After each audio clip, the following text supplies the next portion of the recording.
Hi everybody. Okay, so if you didn't see the video before, I just did one video with an update regarding that. My husband and I are actually going to do a channel together on updating our house.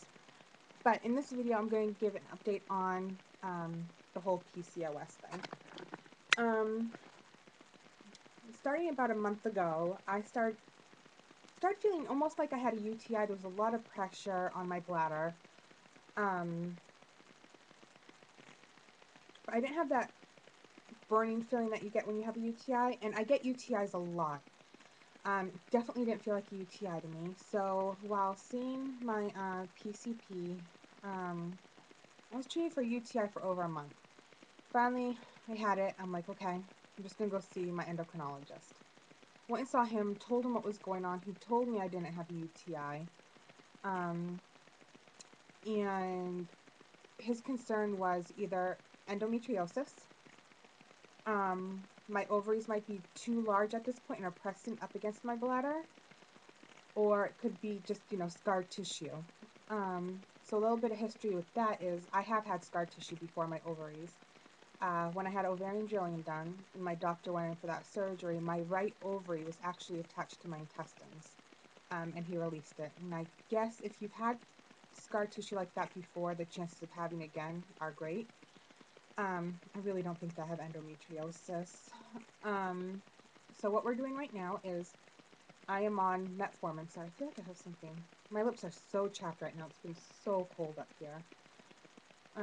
The other day it was negative 25 degrees Fahrenheit, and I don't even know what it was with the wind chill. It's been awful. But anyhow, getting back on subject. So I'm on metformin right now, and he's thinking that might shrink this, or it would shrink the size of my ovaries. And in that respect, I wouldn't have the pressure on my bladder anymore. That's what's causing this. Bear, leave her alone. They just all got cookies. He's trying to get Bella's cookie. So I want to knock on wood. I think it might be working, so maybe I won't need surgery. I hope. I really don't want to have surgery again. I've had enough surgeries for 100 people. But if it doesn't work, then that's what they're going to have to do.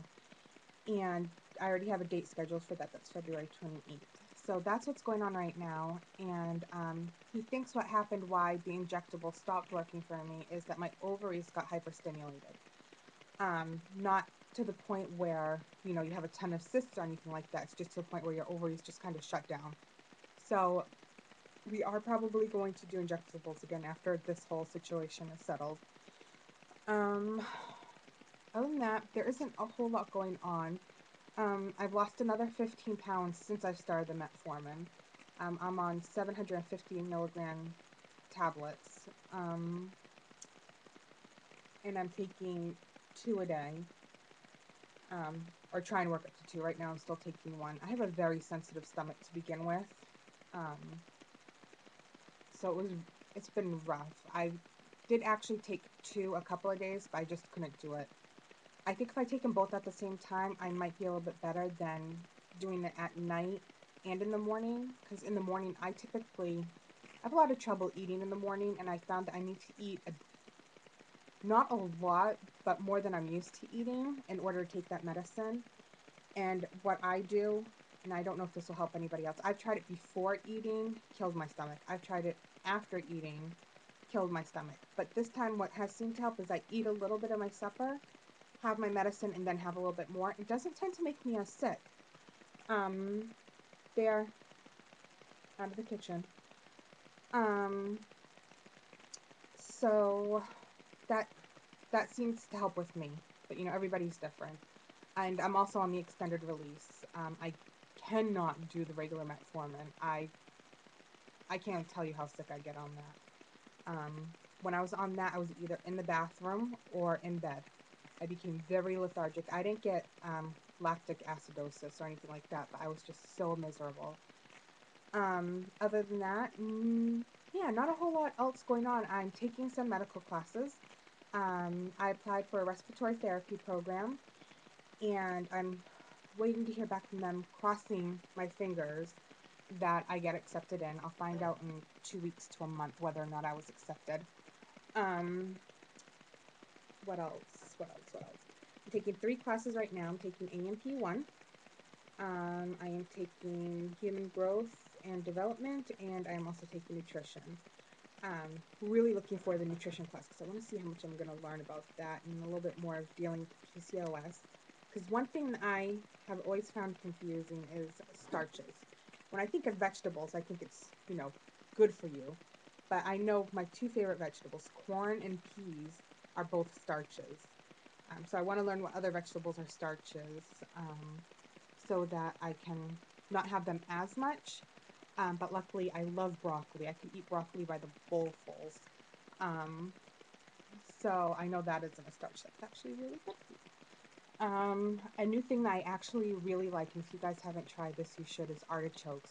Really easy. The first time I picked one up, I didn't realize that there were little sharp things on the corners of the leaves and actually made me bleed. That was fantastic. So be careful of the little sharp pointy things on the leaves. But what I do with it, on how I cook it, is I cut off the very top part, and then I have little scissors that came with our knife set, and I cut off all the sharps, and I cut it into fourths, and then I put it in boiling water. And it doesn't take that long to cook. I can kind of just tell when it's done by looking at it, and I take it out, and I know you can create sauces to dip it in. Some people dip it in melted butter, but then there's another sauce that you can have with it. I forget what it is. But I just eat it plain. I like it. Another thing that I've gotten into is coconut water. That's pretty good too. But don't drink it warm. Drink it cold. Warm, it's disgusting. I was almost scared to try it again because I drank it warm the first time. And it was horrible. But cold, it's actually really good. And with that, my skin is actually clearing up since starting the metformin. This is just the mold that I have on my head. I almost have my eyebrows perfect the way that I want them. They were messed up by over plucking before. My pores have gotten smaller, and yeah, so my skin is actually really clearing up. And my secret to this is I started moisturizing every single day on my face. I use Dior moisturizer. The jar's upstairs, so I can't tell you the exact moisturizer that it is, but it's been great. It's been working awesome. Bear, I don't even want to know why he just came out of the kitchen licking his mouth. So yeah, that's been a godsend. Another moisturizer that I really liked that I've used before was by Olay, and it was inside a red jar. It had to do with rejuvenation or something like that, but that was also a really, really good moisturizer. I'm getting close to 30, so I'm starting to get concerned with wrinkles, and I don't know if I can show them on here. On here, I have the little crow's feet, and I actually have a couple of lines underneath my eyelids that I'm concerned about, and then I'm starting to get the wrinkles right here. There we go. How's that look? No. So I don't want to get too concerned about that, but definitely need to start taking better care of my skin because I'm getting older. Did he go back? Okay. I thought he went back into the kitchen, but he just moved onto the other side of my lap. So yeah, so that's everything that's going on. I was going to try to do another video for teenagers tonight, and it could be for everybody. It's just my story of how I got to where I am now. I had to work hard to get where I am. I will let you guys know that I was a high school dropout. Thought I knew everything when I was 18, and I dropped out of high school. And I am very lucky to be where I am now.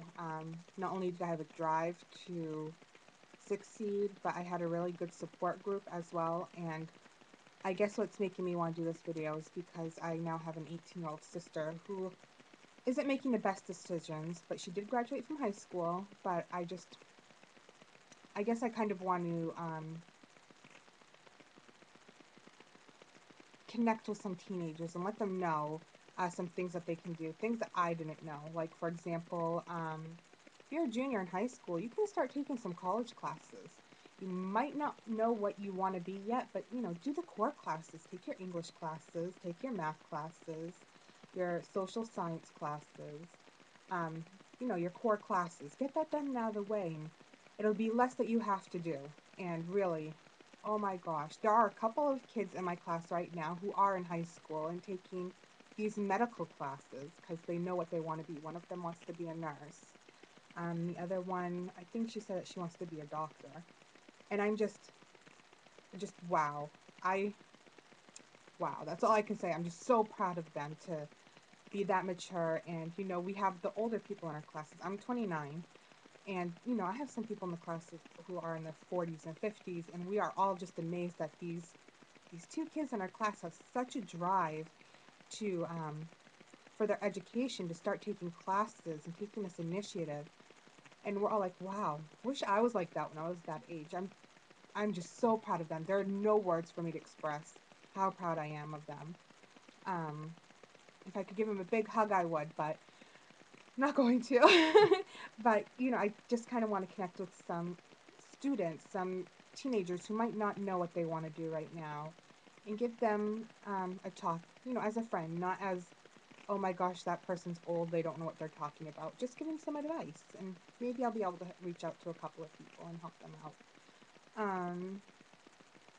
Because everybody says you can always be whatever you want to be, and that saying couldn't be more true. It is just such a true saying. You just need to put in the effort. You aren't going to have anything handed to you in life, unless your name's Paris Hilton or Nicole Richie. Then maybe you might have some things just handed to you, but for majority of it, you have to work hard for what you have. And so yes, I will definitely talk to you guys about it.